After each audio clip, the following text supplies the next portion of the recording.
of Finance, Budget and National Planning, Zainab Ahmed, has cautioned Gambia's finance policy makers not to embark on Nigeria's public finance management reforms without the devotion of topmost political leadership.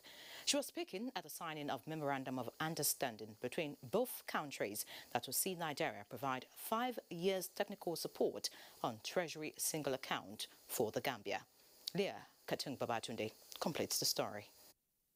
15 years since the implementation of the Treasury Single Account TSA, a critical component of Nigeria's finance management reforms, which has seen the federal government save 45 million naira monthly in interest payments. This is in addition to other benefits, both in fiscal and monetary terms. This feat saw the Gambia embark on a study tour of Nigeria last year. Now agreements have been concluded and teams of experts will engage in exchange programs to facilitate the implementation of the TSA before other reforms in the Gambia, as advised by the International Monetary Fund, IMF. What they're trying to do is what we've done here, to consolidate all of government accounts into one single treasury account that will be managed by the Central Bank of the Gambia. The benefits, of course, are improvements in public financial management, liquidity management, and also the reduction in the cost of having to borrow when you can pull all your accounts and use the resources. There are so many other reforms that are currently happening, including the expansion of the IFMIS to all government institutions, including subvented agencies, including the regional administration offices, including our embassies abroad. We are also implementing EFT, that's electronic funds transfer. All over Africa, all over the world, you go to IMF, you go to World Bank, you go to African Development Bank, everybody agrees that TSA implementation in Nigeria has been a success. With the signing of this Memorandum of Understanding, the Gambia will be able to leverage on the experience of Nigeria to build unrecorded strengths while avoiding recorded mistakes. In Abuja, Leah Katung Babatunde, NTA News. Now talking politics, Governor David Umahi of the People's Democratic Party has formally announced his defection to the ruling All Progressives Congress, APC, in Abakaliki. Kingsley Okoro reports. This is the first time Governor David Umahi is addressing journalists without PDP flag at his left-hand side. The governor explained that his defection to the APC was due to alleged injustice meted on the people of the Southeast from 1999 till date and the inability of PDP to zone its presidential ticket to the region. APC never promised me any position. They never promised Southeast any position. There was no such discussion. The Southeast people have supported PDP in all elections. It is absurd that since 1998, going to 2023, that Southeast will never be considered to run for presidency under the ticket of PDP. Is very absurd. And if people are shouting in this country of fairness, equity, and justice, and I stand in a place where such is not practiced, then I have to, re-examine my head. He commended the APC-led federal government for supporting Ebonyi State and Southeast Zone in infrastructural development more than the 16 years of PDP administration. In Abakaliki, Kingsley Okoro, NTA News. Let's take our first break now. Just stay with us.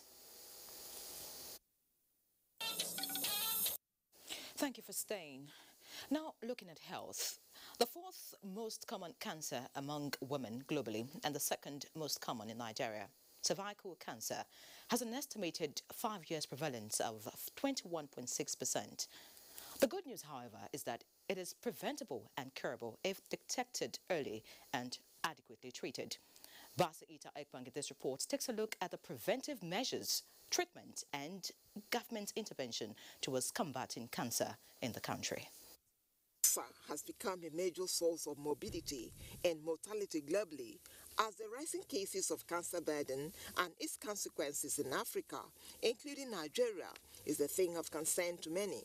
Experts attribute the cause of death as a result of cancer to poor diagnosis and medical cover. The quantity of cancer is on the rise. Mortality remains very high due to advanced disease presentation. One of the biggest barriers to accessing care is the cost of treatment. This is the reason the Nigerian government is highly commended for several interventions at ensuring that Nigerians have access to quality treatment at affordable cost. Before the end of this regime, the First Lady of Nigeria, she's going to establish a state-of-the-art cancer center in Abuja and some other, possibly in the 6 geopolitical zones. I think that also will increase not only awareness about cancer, but accessibility to the facilities for women. With an estimated 14,000 new cases and over 8,000 annual deaths in Nigeria, a cancer survivor says self-denial is the worst that can happen to any cancer victim. Early detection saves life. The Nigerian National Cancer Prevention and Control Plan shows that cancer is responsible for 72,000 deaths in Nigeria, with an estimated 102,000 new cases of cancer annually. Basi Taiba, NTA News. Many thanks, Basi. And to put into perspective Nigeria's battle with cancer and accelerate strategy for the elimination of cervical cancer, as the Honorable Minister of Health, Dr. Osagie Ihanire. Welcome to Network News, sir. Thank you. Thank you for inviting me. All right, so let's begin. Could you give us an overview of the initiative launched today as part of the strategies to eliminate this scourge? Yeah, the strategy today is the acceleration of the global strategy to eliminate cervical cancer. Cervical cancer, as you know, is one of those that could easily be addressed because its connection to a virus is known, and you can give a vaccine that will make it impossible for that virus to stay and turn the cervix into a cancerous state. Okay, now, talking about cervical cancer and looking at the fact that a lot of women are being affected, should we really be worried with the statistics at the moment? Yeah, we should be, but the good thing about it is that it is preventable. Early detection is extremely important, and with the introduction of the vaccine, we are going to have a big leap forward in that if you give the vaccine between the ages of 9 and 14 to young girls and eventually also to boys, you are going to be preventing this disease in more than 70% of the cases. So it is very amenable to vaccination, one of the very, very few that you can say you can control with vaccination. But without vaccination, without routine checks, without checks, early detection, then the risk is very high and the treatment is a lot more difficult and more complicated. All right, talking about early detection, what symptoms should women look out for? Well, generally there might be no symptoms at all. Most of the people who have cervical cancer, we have what you call a precancerous lesion around the cervix. They will probably very likely have no signs. So the vaccination is the first thing, primary prevention. And then the secondary is routine screening that you do regularly. There are tests you do as from the age of 30. If someone is vulnerable, like people who are suffering from HIV/AIDS or who are in any way immunocompromised, they need more frequent screening. And it is a screening that allows you to detect it early and then take measures that will eliminate the threat. All right, now looking at what the Ministry of Health is doing so that we can reduce the numbers of women who are dying and of course suffering from this particular disease, could you tell us what your plans are, and looking at women in the grassroots, how you intend to ensure that they are aware of this so they can get tested and of course can prevent it? Well, the first thing is, as I said again, is the vaccination. By the time it is introduced as from next year, okay, we are introducing it within the first few months, I think as from March next year, we shall be able to protect young girls and also eventually boys from developing this infection of the human papilloma virus and prevent the incidence, that is to say the number of cancer cases of the cervix that occur annually.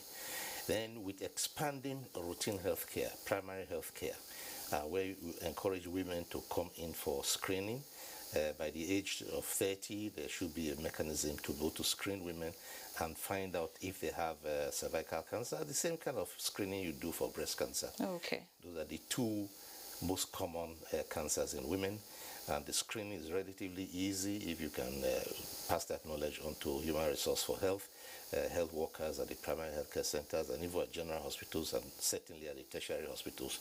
You can capture those cancers early enough to give them the easiest and cheapest and least invasive treatment. All right, so what would be your advice to women? I want to actually hear your advice to us, and then what do you think we can do as regards lifestyle so that we can actually stay very far from cervical cancer? Well, in the first place, the human papilloma virus is a sexually transmitted virus. Okay. And the early onset of sexual activity plays a role in how early one can get infected. The screening should be something that women should ask for. If you are 30 and you have the access, you should also request from your doctor that you would like a screening, and I believe your doctor will also suggest it to you that you have a test for cervical cancer. All right, thank you so much, Honorable Minister of Health, Dr. Osage Hanire, for joining us on Network News tonight. And thank you for inviting me. All right. In other news now, finally, Nigeria now has a gender-based violence situation room to end violence against women and girls. Momso Damien Dati reports that the data room located at the Federal Ministry of Women Affairs in Abuja will now avail government and key players an accurate and updated data on all forms of violence against women and girls across the country. After COVID, life returns in full blast to the Ministry of Women Affairs, with its gates thrown wide open to receive visitors from near and far. Women now are working to build a better world. Finally, a long-conceived project is coming to life, birth of a national gender-based violence data situation room. Reason for the gathering. It's an ardent response to the identified gaps in the availability of real-time data to provide evidence-based planning and monitoring of the issues and concerns of women and children, including the girl child. Be used as an opportunity to end violence against women and not to accept it anymore.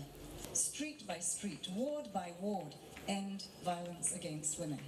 A woman's life is not interchangeable, and there is no reason why a woman should not be empowered as a role, and a woman has a place in society. And welcome to the National Gender-Based Violence Situation Room and Data Dashboard, using technology to enable government and decision makers view and analyze data with ease to enhance timely response. We need to collect data because we need to understand the extent of the problem, and we need to be able to have more effective responses. Provide the way forward on every problem that has to do with women, not only on gender-based violence. Supported by the European Union and United Nations Spotlight Initiative and implemented by the UNDP in Nigeria in Population Council, the reporting platforms are currently being piloted in Adamawa, Cross River, Ebonyi, FCT, Lagos, and Sokoto.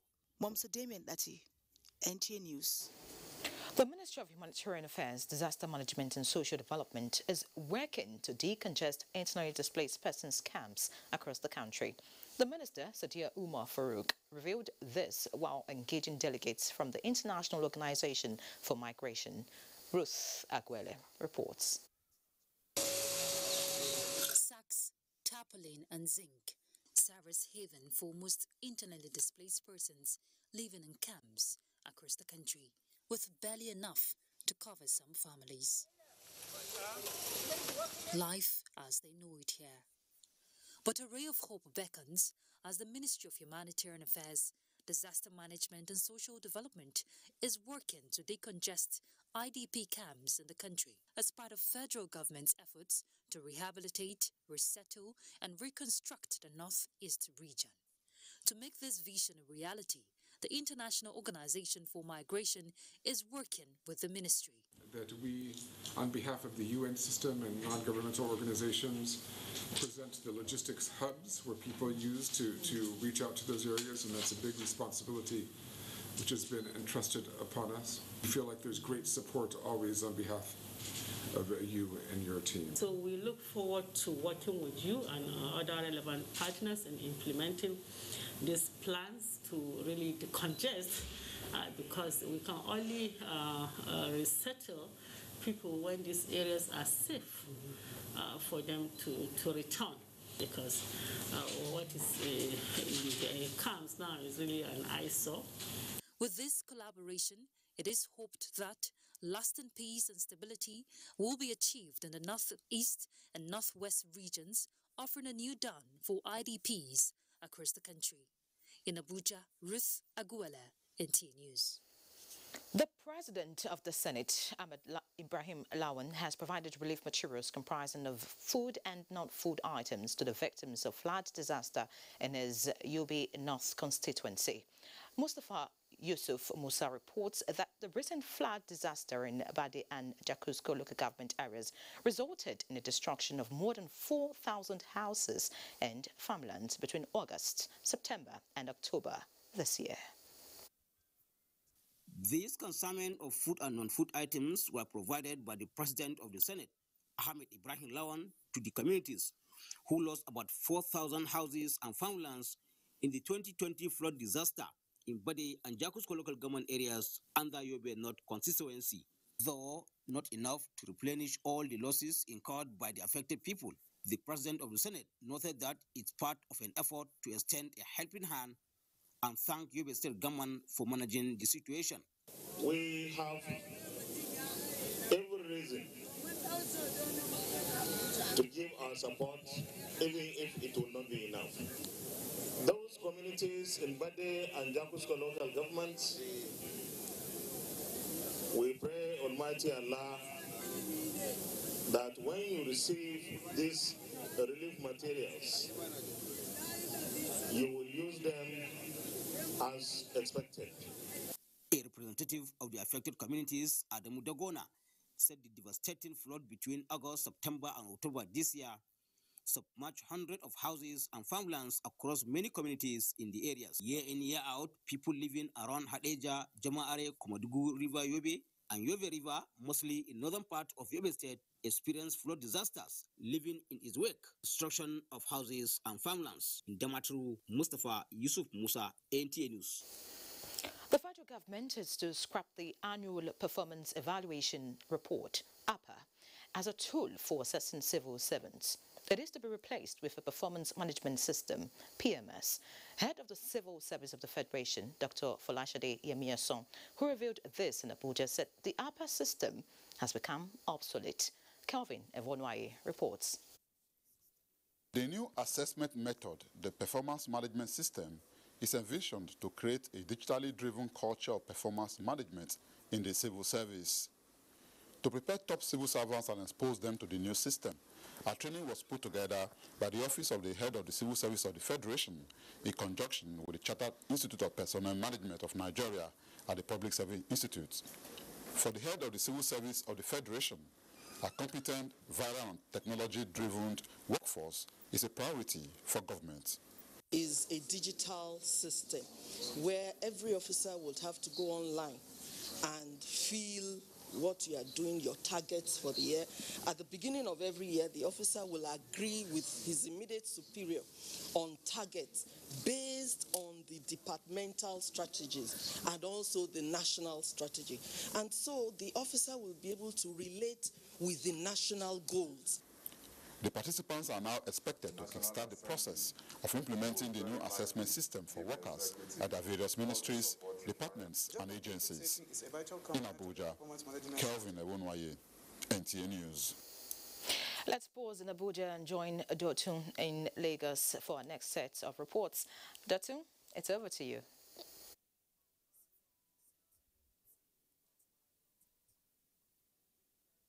Thank you, Ian Ray.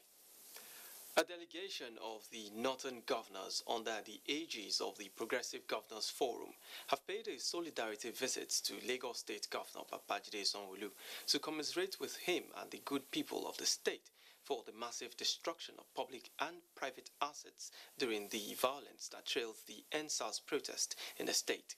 Nosa Usula completes the story.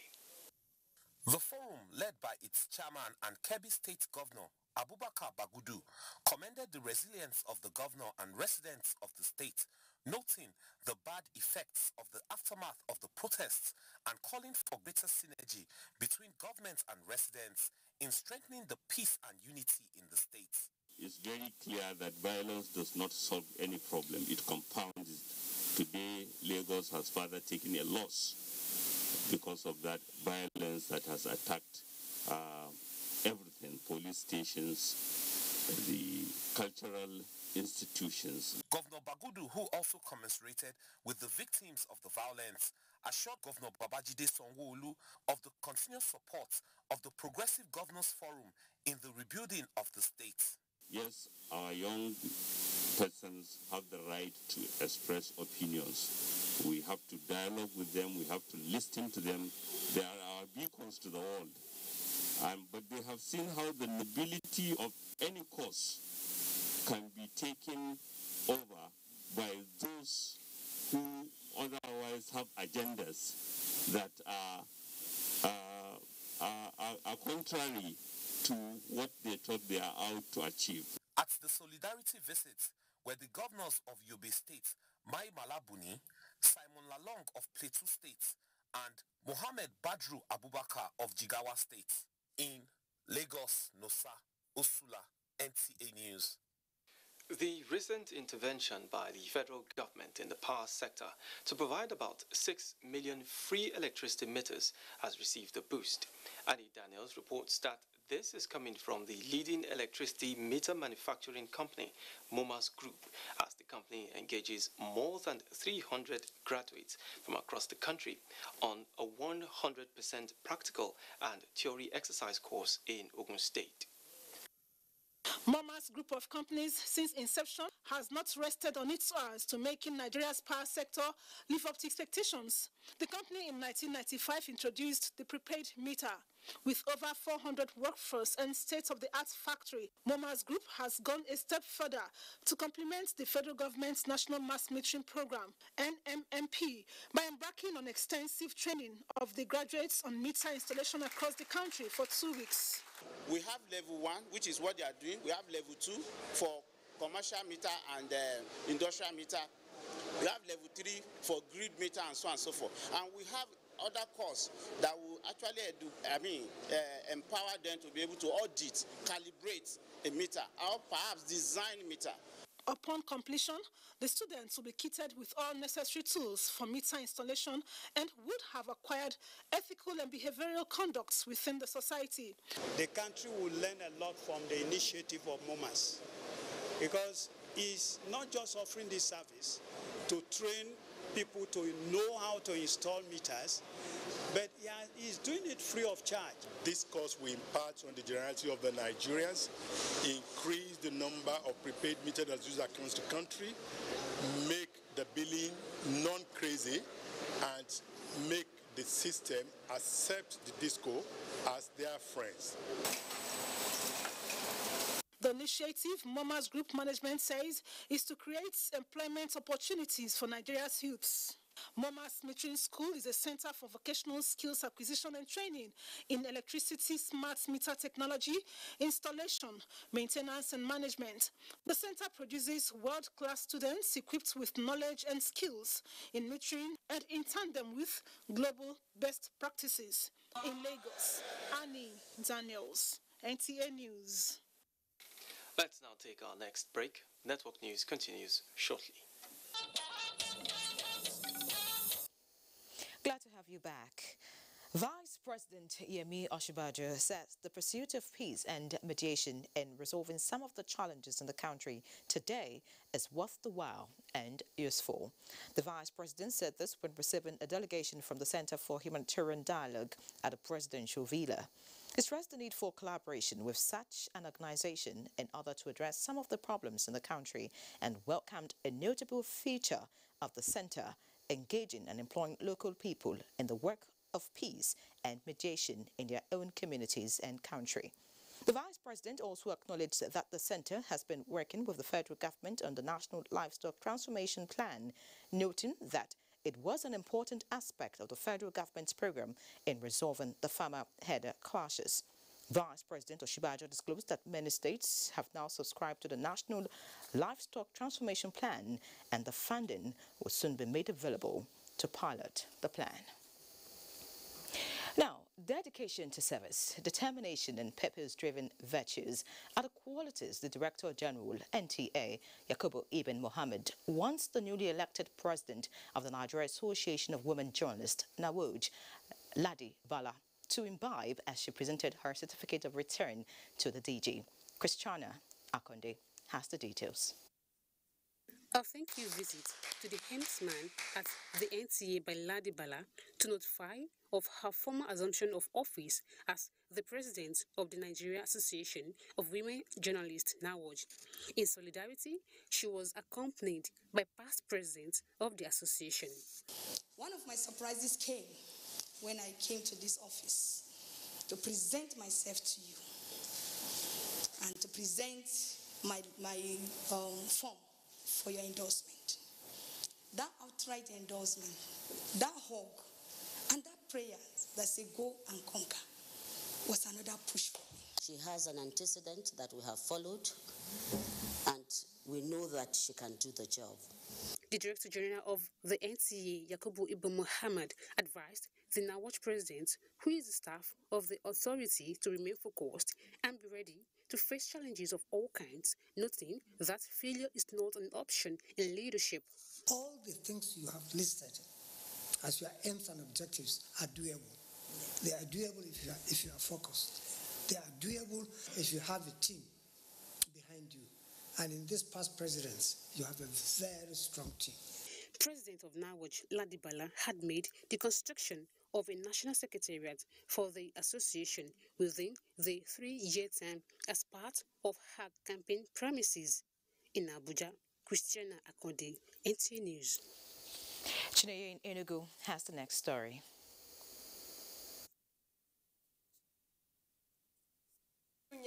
Good evening and welcome to Enugu. In line with the federal government's agenda for wealth creation through entrepreneurial skills, about 20 youths have undergone skills acquisition and training in various trades at the Scientific Equipment Development Institute, Enugu. Chika Ugu reports. The one-week training program exposed the young men and women to various skills of their interest, which include electrical installation, information and communication technology, surface treatment, woodwork, upholstery, as well as plastic recycling and waste management. The institute has the core mandate of keying into the federal government agenda of reducing youth's restiveness and making them relevant in the labor sector. So we want to impact these youths technical knowledge in engineering and science, how they can survive on their own. There is nothing else we can do to support the government than to use the skills, the competencies and the capacities God has given to us to impart on this younger generation so that at least we could have a sustainable economy. The Assistant Chief Medical Engineer, Federal Ministry of Special Duties and Intergovernmental Affairs, Abuja, who led a delegation to supervise the trainees, certified the graduates qualified in meeting with the international standard. The benefactor, member representing Anambra East and West Federal Constituency, commended SEDI for improving on the lives of his constituents, advising them to put what they have learned into practice. The graduates were presented with box of tools and stipends at startup parks by SEDI Enugu. I will make sure that I teach people from what I've learned so far. And I promise the youth out there for us to put it in practice. At least you have something doing. The participants were presented with certificates. In Enugu, Chika Ubu, NTA News. And that is our beat from here. Nyenre is back to you in Abuja. Many thanks, Chineye. Now a bit of sports. It's a goalless draw in Freetown between Nigeria and Sierra Leone tomorrow.